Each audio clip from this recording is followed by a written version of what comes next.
I think historically, if you look at people struggling with drug addiction, people doing survival work, people on the perceived fringes of society, people that don't have anybody looking out for them as a perception looking out at them, they're more vulnerable, and they are.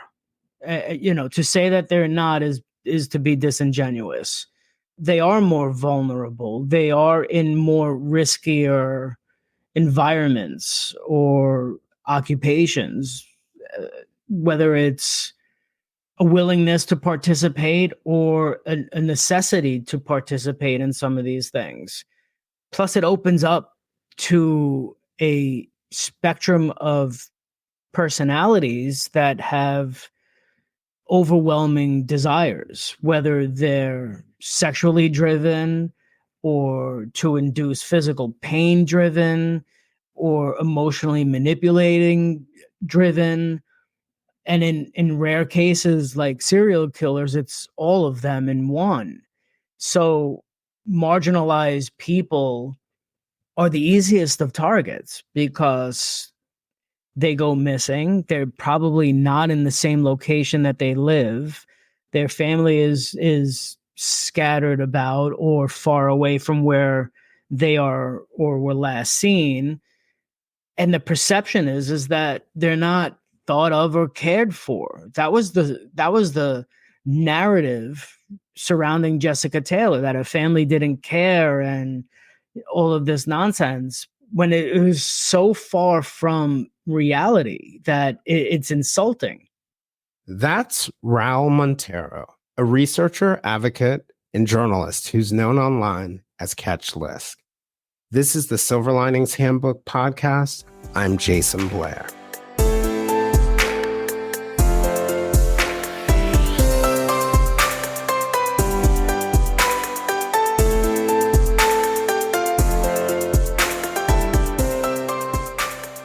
Raul Montero grew up in the New York metropolitan area, spent many years privately researching the Long Island serial killer case after 4 victims were found on Gilgo Beach in 2010.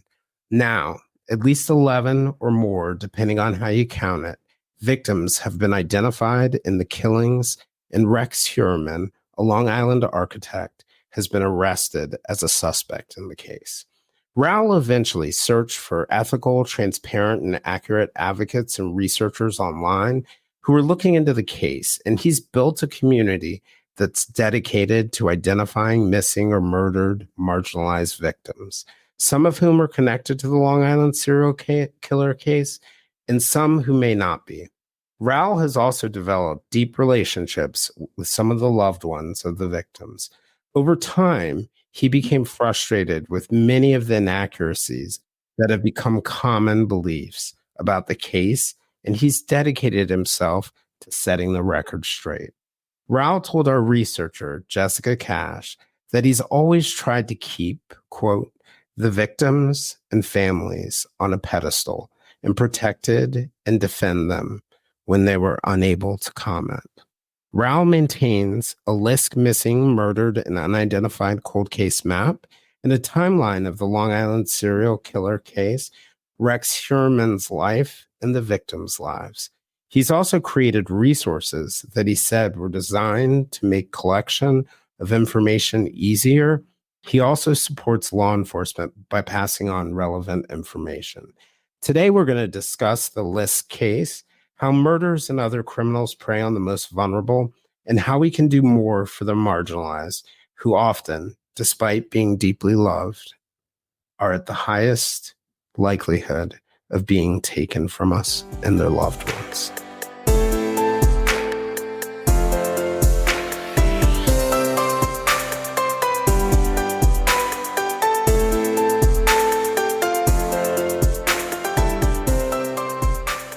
So, Raul, I just wanted to thank you for joining. I am so excited to have this conversation.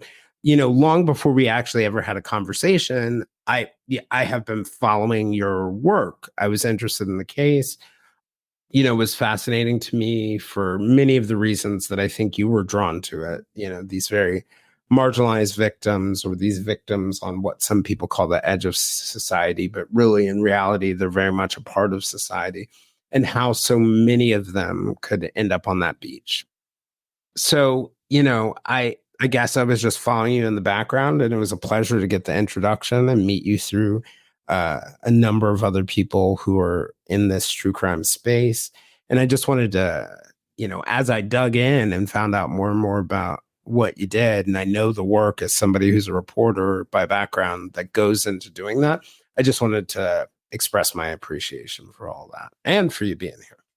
I appreciate that. That gets me, it gets me emotional all the time because I still, and I'll say it often, I'm a nobody, just a curious person. And I like structure. I believe in the truth. I believe in empathy because it's something I've struggled with my entire life.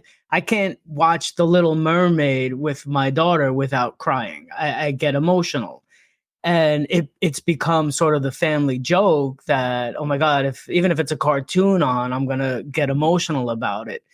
But you learn in my life, in my work life, through different iterations of careers, people are just beautiful. Like people are special, and as a human being, they should just be respected. And regardless of their socioeconomic situation, regardless of their religious preference or their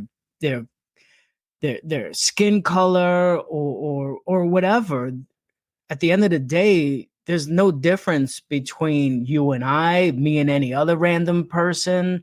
We bleed the same, and we all cry the same tears. So extending empathy for me was challenging because no one could understand it. And it wasn't until I've gone through several different layers of this true crime space before I found like-minded people. And I was surprised by that. I was actually taken aback by that, and I was suspicious of it because you're like, do these people really exist? Yeah, to put myself out there means I'm exposed to being laughed at. And, it's one thing to have your wife or your kids laugh at you for getting emotional over something silly. Like I'm guaranteed to cry on a Super Bowl commercial. Like I'm moved easily by that. So I don't think a good cry is all that bad anyway. I mean, I know for a long time,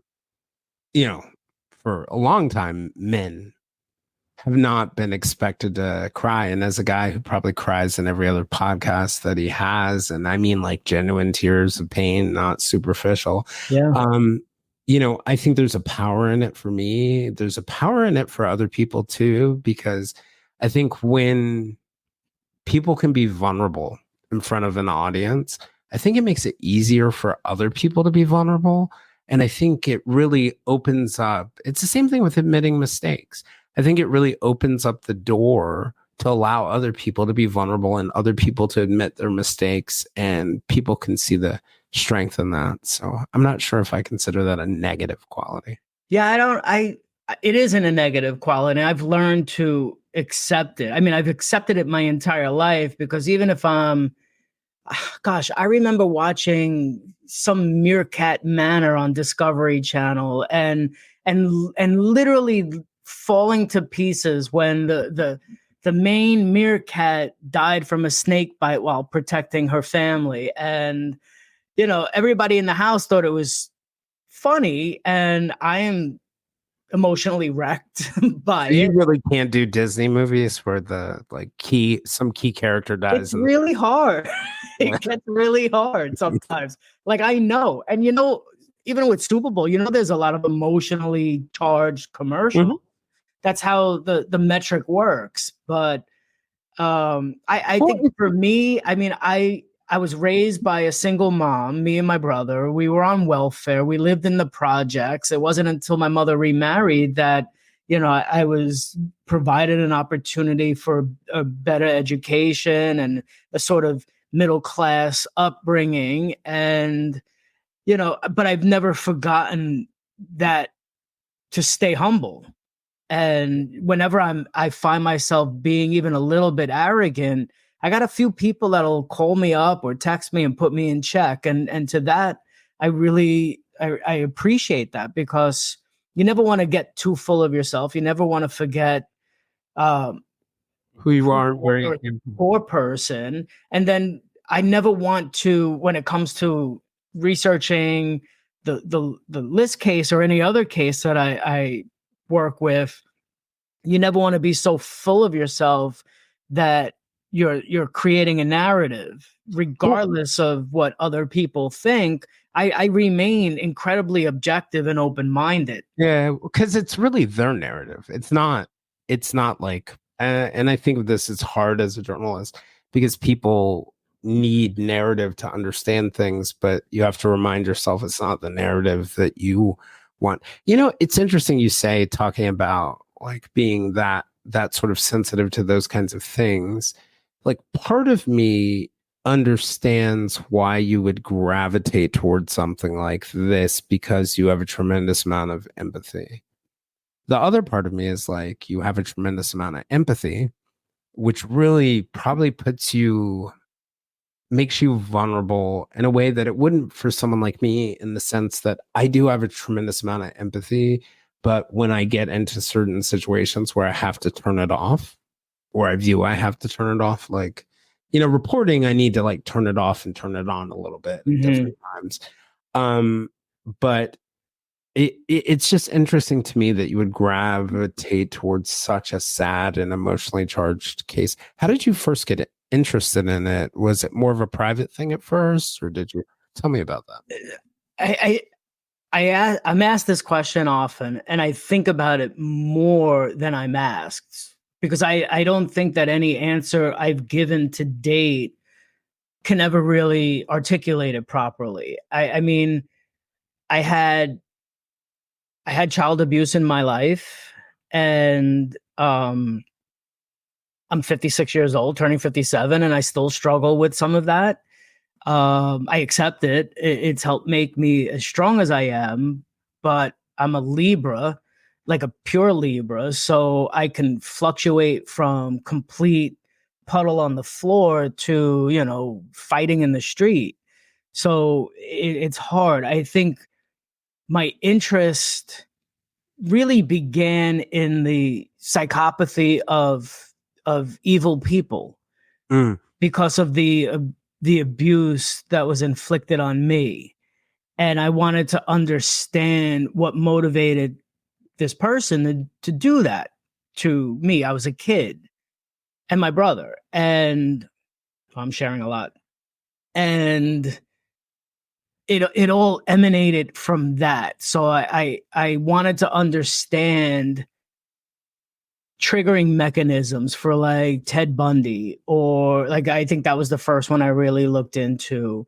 And it just evolved into that. I think I was absolutely moved beyond measure by reading at like 10 or 11 years old the book Sybil, and wondering how a victim of child abuse can shatter into multiple personalities. A million pieces. It's interesting you say that, because I think that's part of my motivation for my interest in psychology is I experienced child abuse as a child.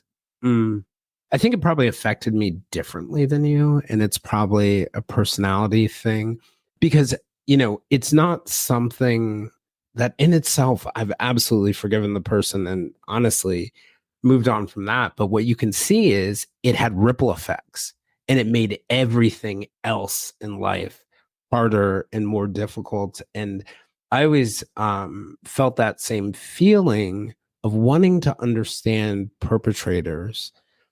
And I'm not to excuse, although I have a tendency to excuse bad behavior, but not to necessarily excuse behavior, but to just understand, like you said, human life is precious and beautiful, how such horrible things can come from something that is so precious and beautiful.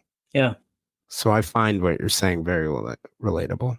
Yeah. And I think when as I really just like looked into just the madness of evil people, and at the crux of a lot of it was some profound point in their upbringing where they suffered tremendous abuse of several different types, and in some cases every single type. And I'm grateful, like, my And I what I think there's went through wasn't as bad as at all of some of these other people, but for me, my interest became what was the catalyst to make them, like, I won't even step on an ant. I'll move my step around to not step on an ant on the floor. Yet I am really curious how someone can go so far to the extreme opposite. Well, one of the motives for me is not just like understanding perpetrators for me, but also I heard this line recently. Someone, I can't remember where I heard it. But someone said like the way that you learn to, it may have been one of my guests, but the way you learn the way a clock should work is by studying a broken clock. And I think there's some truth to that. But I think there was a part of me who also wanted to make sure that my experience was not going to lead me to become some horrible person or Yeah. perpetrator. So it's very complicated, I think. It is. I mean, I knew I could never be evil against somebody. I'm not a perfect human being. I'm not trying to. There's no halo above me. I have my own faults, but to bring violence to someone else is, to me, it's a universe of space. I don't understand it, and while I can relate, even sympathize with some of these evil people and what they, let me carefully say that, I can sympathize with the abuse that they went through. I can't, and I still don't understand how the path forward for them lies on a road that removes other people's lives from this planet. That for me was the curious element. And I think when I became more and more, and I still don't find the right adjective for this, interested or whatever with the mystery of the Long Island serial killer, I began to not focus so much on who this killer was, but I became more focused on learning who. My dad works in B2B marketing. He came by my school for career day and said he was a big ROAS man. Then he told everyone how much he loved calculating his return on ad spend. My friends still laugh at me to this day. Not everyone gets B2B, but with LinkedIn, you'll be able to reach people who do. Get a $100 credit on your next ad campaign. Go to linkedin.com/results to claim your credit. That's linkedin.com/results. Terms and conditions apply. LinkedIn, the place to be, to be. O'Reilly. You've got questions? O'Reilly Auto Parts has answers. Need a pro you can trust? We've got that too. No matter what you need, our professional parts people have the training and expertise to help you do things right. Deep automotive knowledge. Just one part that makes O'Reilly stand apart. The professional parts people. O'Reilly Auto Parts. My dad works in B2B marketing. He came by my school for career day and said he was a big ROAS man. Then he told everyone how much he loved calculating his return on ad spend. My friends still laugh at me to this day. Not everyone gets B2B, but with LinkedIn, you'll be able to reach people who do. Get a $100 credit on your next ad campaign. Go to linkedin.com/results to claim your credit. That's linkedin.com/results. Terms and conditions apply. LinkedIn, the place to be, to be. These victims were. And that was a profound change for me, because I know I can be drawn to someone, to anyone, for a million different reasons. And all of the victims along Ocean Parkway, the Gilgo victims, had such beautiful elements around their lives. And I learned do you wanna quickly talk- that. Go ahead. do you I'm wanna sorry. talk? I was going to say, do you want to talk a little bit about those victims? Because I'm not sure everyone. I'm familiar with their stories to some extent because of my own research, but I'm not sure that everyone is. Yeah, most people aren't. If they are, they know the words Shannon Gilbert, who I consider just an angelic catalyst. An unwitting sacrifice that ultimately led to the discovery of Lisk, of Rex Heuermann. I think Shannon means so much to me personally. She should mean so much to the world, because and not to take anything away from anyone, Shannon, just surrounding the mystery of her disappearance, the 19 months of not knowing where she was, and then ultimately finding her remains, but during that time uncovered almost all of the other remains.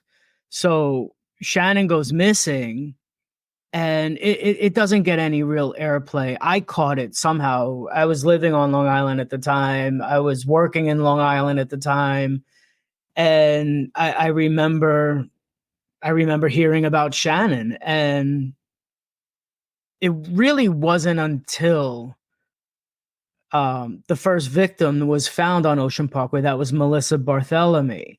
Once Melissa was found, then Maureen was found, Maureen Brainerd Barnes, then Megan Waterman, then Amberlynn Costello. And then suddenly, for me, worlds collided, where there's 4 bodies found along the beach, a beach that I used to go to as a kid, with multiple similarities between them, and the instant 2-phrase word serial killer becomes, paramount in that. So while I was instantly drawn to being curious about a serial killer, I was instantly balanced out by Shannon, Maureen, Melissa, Megan, and Amber. And then we found really Shannon, the law enforcement currently believes is not a part of the Long Island serial killer case. It may have been an accident or something. Is that right? Or something along those lines? Right now they just, it's undetermined. They say it's just an unfortunate accident. I can share that there's no evidence of murder, but absence of evidence is not evidence of absence. So, absolutely. We just don't know yet. And although her civil case, the trial against Peter Hackett, goes to court August 6th for another hearing, we don't know the outcome of that yet. And any type of justice for Shannon will help to some degree, relatively, for the Gilbert family to move on in some manner. But Shannon will always be the catalyst of this case. I'm not going to say that without Shannon, we may never have found any of the other victims. Who you can't say that yes or no, but it is because of Shannon that we found Melissa, Maureen, Amber, Megan, Jessica, Valerie, parts of Peaches, Asian Doe, and Toddler. So Shannon predicated the Long Island serial killer case. It is because of Shannon's unwitting sacrifice. And it should not be, she may not be a Lisk victim, but she is the case. Her role shouldn't be minimized because to some extent, and that's what bothers me when I even stand up for Shannon. People go, well, she's not a Lisk victim, so we're not going to talk about her. Well, you shouldn't just relegate her to the back room. Like, she doesn't deserve that. You wouldn't have a forum to talk about if it wasn't for Shannon. And I think she may not be a Liz victim, but she deserves to be part of the conversation. Well, she began, regardless of whether she's a list victim, she began the process of solving the case. That's, at the end of the day, she really did. I remember the experience of getting the call. I was in Hilton Head on vacation with my brother.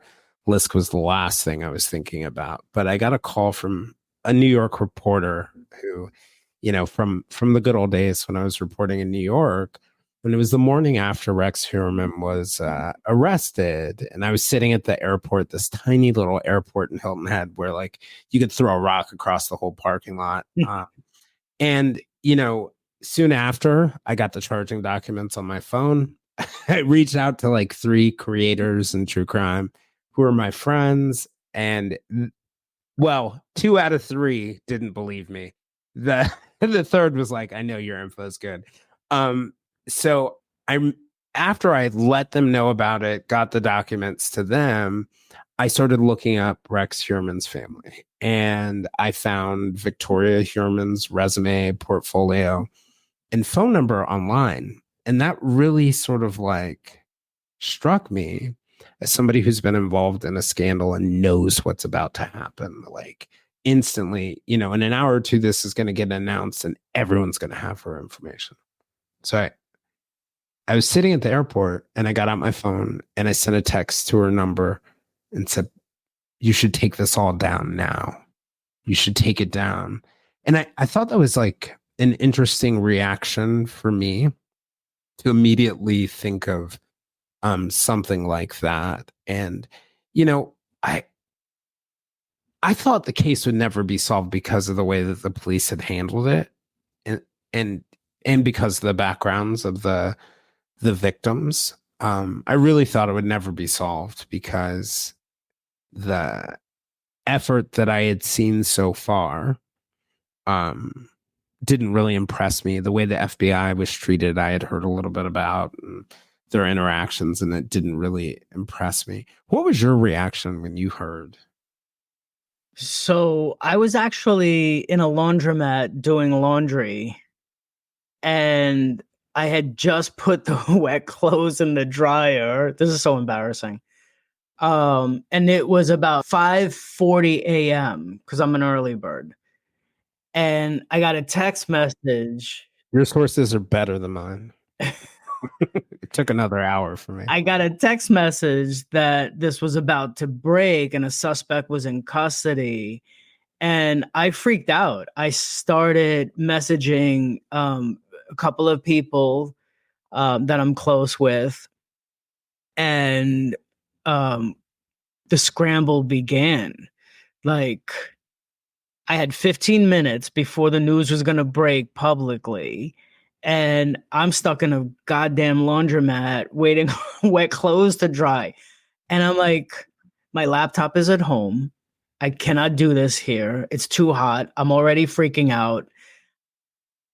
Damn the wet clothes to hell. I threw them all in the bag and I ran back to the house, and I was, within 8 minutes, I was at where I'm sitting now on my laptop.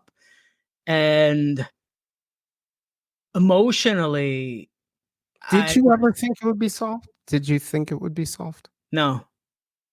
I always felt like it could be solved. I wanted to believe Rodney Harrison with all my heart when he came in saying it was going to be a priority, but he came in and it was silence. And I was much more ignorant then than I am now. And I was also much more full of piss and vinegar. So, my tweets, when Suffolk County Police Department would tweet how they stopped traffic on the Southern State Parkway so some ducklings can cross. And I'm like, how about solving some fucking serial murders, for Christ's sake, And I would put that out there on Instagram, on Twitter. Like, I was relentless with that.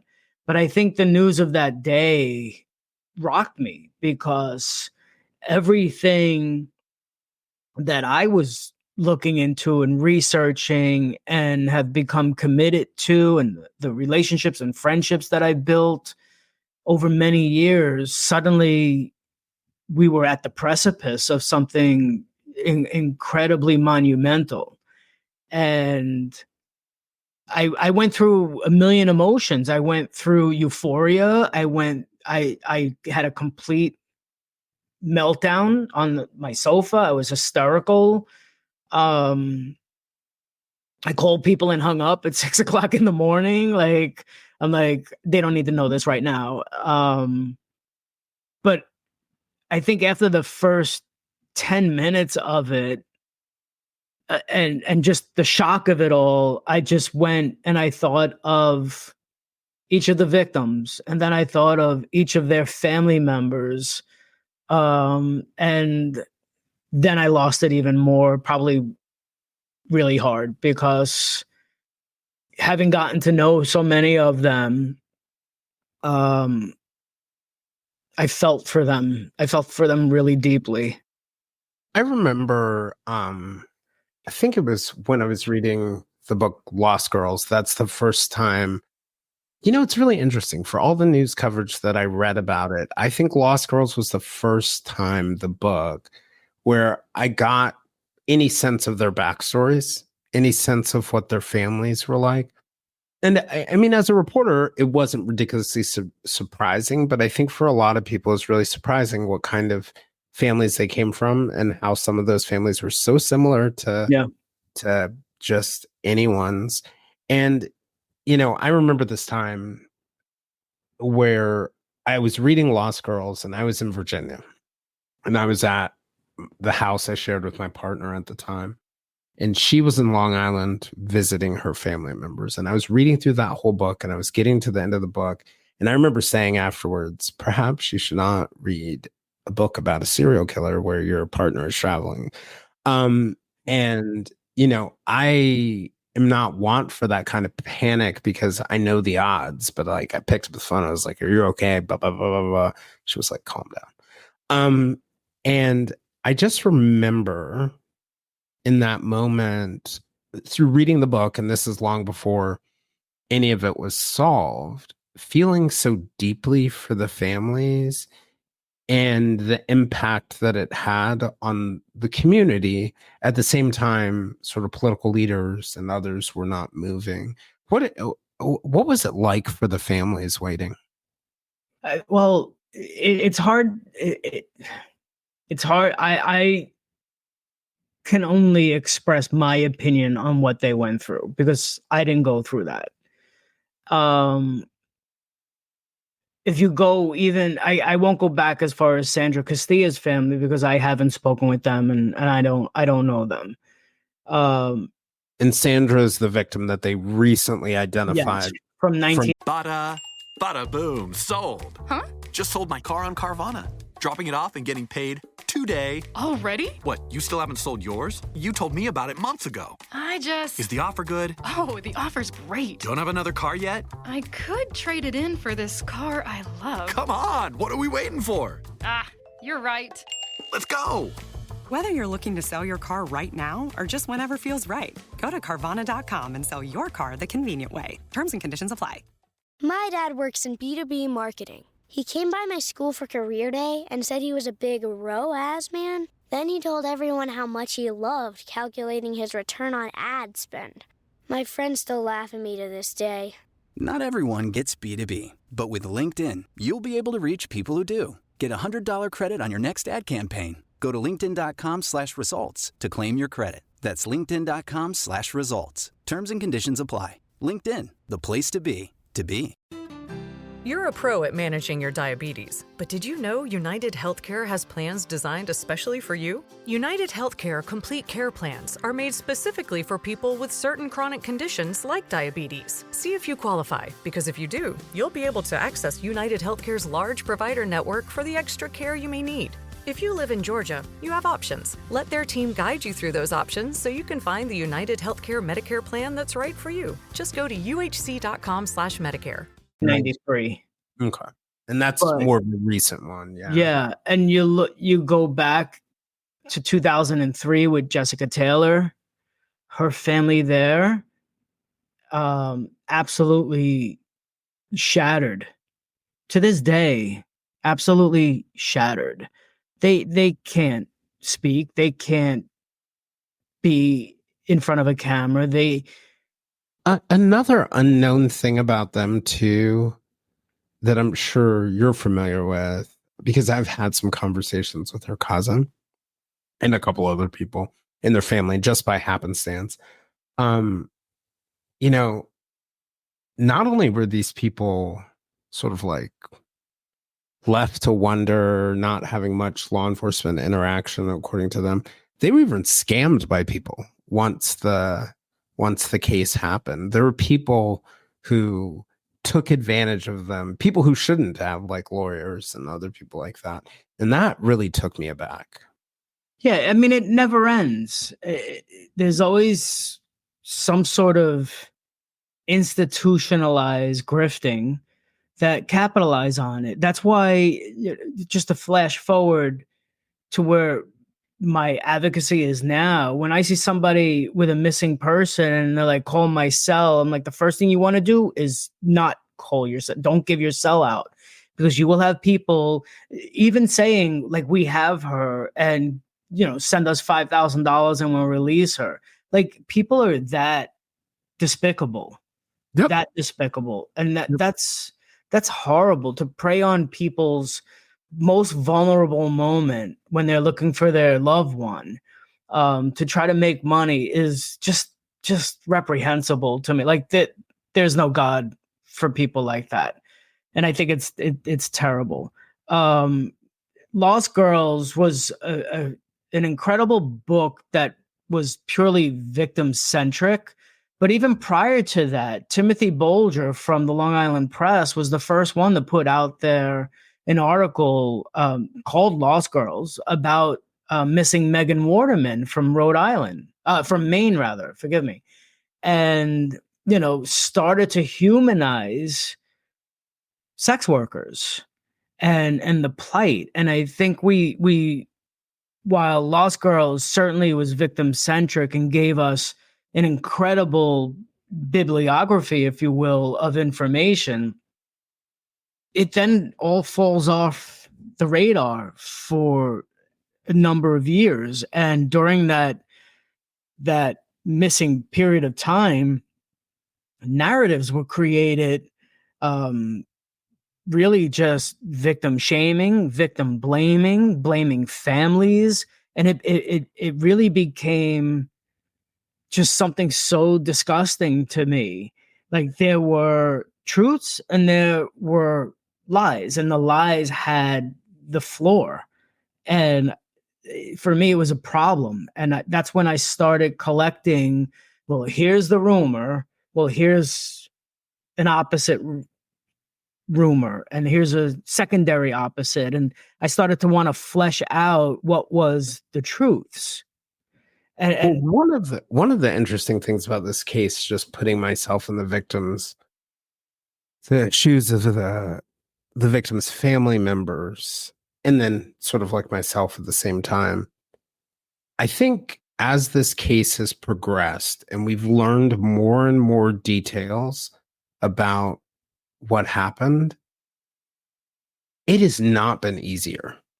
A lot of times people think knowing the answer will help them. The more that I find out, like the most recent revelations about the likelihood of torture and the likelihood that they were held for days, the more pain I feel. Not to say that like there is an importance to the truth, but I think the path to healing can be really long. The path to healing is right now an endless road. It's a bottomless pit. There isn't a foreseeable future. You can jump ahead to a conviction and then a path forward, but the distance between present day now and a conviction is a world of torment that these families are going to have to experience. If this goes to trial, what we learned in the most recent superseding bail document is probably nothing in comparison that what will be revealed in trial. And it's hard. This superseding bail document was devastating to read. You don't even have to have compassion or empathy and not go, my God, what is this? And how can a human do this, plan this, prepare for this, and sort of assess their success in this? It really is depraved. And what may come out in court in a trial is exponentially more shattering. And it's I mean, hard we to don't think even know the what's going on. results of the autopsies yet, and the Yeah, wound. and there's so much more evidence that they have. Like, the superseding bail document is descriptive in a limited way. One, because the prosecution isn't irresponsible, and two, it's not necessarily ready for any public consumption. I don't know if I'm ready for this, and I've seen autopsy photos, I've seen case files on horrible things, and they don't sit well with me. I can't imagine them sitting well with somebody with even a little bit less empathy than I have. And to know, that there are certainly, photos and crime scene photos is just something me personally, I don't want to experience. Right. Me as having relationships with some of the family members, I don't want them to go through that. It's And I hard. imagine some will choose not to. Some will choose to. And I think the important part in there is figuring out your own path to healing, and having people who advise you on that there's no one way to do it, whatever's going to bring you peace. I wanted to ask you, there are a couple things in the case and about the victims. And I wanted to ask you whether you believe that the Long Island serial killer, because I know Sherman is not, it's not fully adjudicated yet, but the Long Island serial, do you believe that they targeted certain types of victims beyond factors like their simple factors like their appearance and height and things like that? Do you think, does it appear that the person was targeting people who were on the margins because they would get less attention? Because I think historically, if you look at people struggling with drug addiction, people doing survival work, people on the perceived fringes of society, people that don't have anybody looking out for them as a perception looking out at them, they're more vulnerable, and they are. To say that they're not is to be disingenuous. They are more vulnerable. They are in more riskier environments or occupations, whether it's a willingness to participate or a necessity to participate in some of these things. Plus, it opens up to a spectrum of personalities that have overwhelming desires, whether they're sexually driven or to induce physical pain driven or emotionally manipulating driven. And in rare cases like serial killers, it's all of them in one. So marginalized people are the easiest of targets because they go missing. They're probably not in the same location that they live. Their family is scattered about or far away from where they are or were last seen.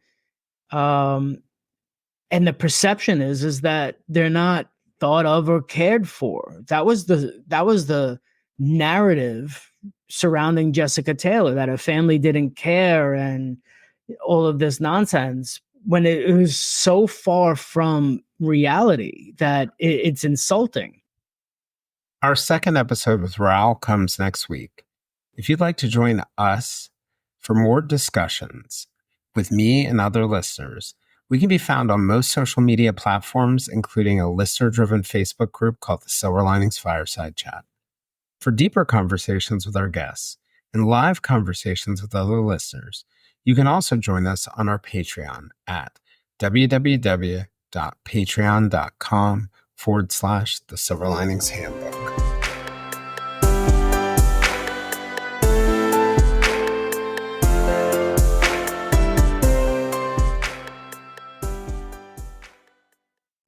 Thanks for staying until the end. Before you go, I want to let you know about a true crime podcasting meetup we're going to be holding at the Hotel Ivy in downtown Minneapolis on Saturday, December 7th from 10 a.m. to 5 p.m. We'll be doing a live show with some great true crime podcasts, have guests from the forensic science firm Othram and the Gabby Petito Foundation, advocates, and some fun events. We're also going to do a live investigation of an actual case. If you're interested, you can go to our Facebook page to find the event sign up or to www.silverliningshandbook.com to sign up there. There's no cost, and we hope to see you. My dad works in B2B marketing. He came by my school for career day and said he was a big ROAS man. Then he told everyone how much he loved calculating his return on ad spend. My friends still laugh at me to this day. Not everyone gets B2B, but with LinkedIn, you'll be able to reach people who do. Get a $100 credit on your next ad campaign. Go to linkedin.com/results to claim your credit. That's linkedin.com/results. Terms and conditions apply. LinkedIn, the place to be, to be. You're a pro at managing your diabetes, but did you know United Healthcare has plans designed especially for you? United Healthcare Complete Care Plans are made specifically for people with certain chronic conditions like diabetes. See if you qualify, because if you do, you'll be able to access United Healthcare's large provider network for the extra care you may need. If you live in Georgia, you have options. Let their team guide you through those options so you can find the United Healthcare Medicare plan that's right for you. Just go to uhc.com/Medicare. My dad works in B2B marketing. He came by my school for career day and said he was a big ROAS man. Then he told everyone how much he loved calculating his return on ad spend. My friends still laugh at me to this day. Not everyone gets B2B, but with LinkedIn, you'll be able to reach people who do. Get a $100 credit on your next ad campaign. Go to linkedin.com/results to claim your credit. That's linkedin.com/results. Terms and conditions apply. LinkedIn, the place to be, to be.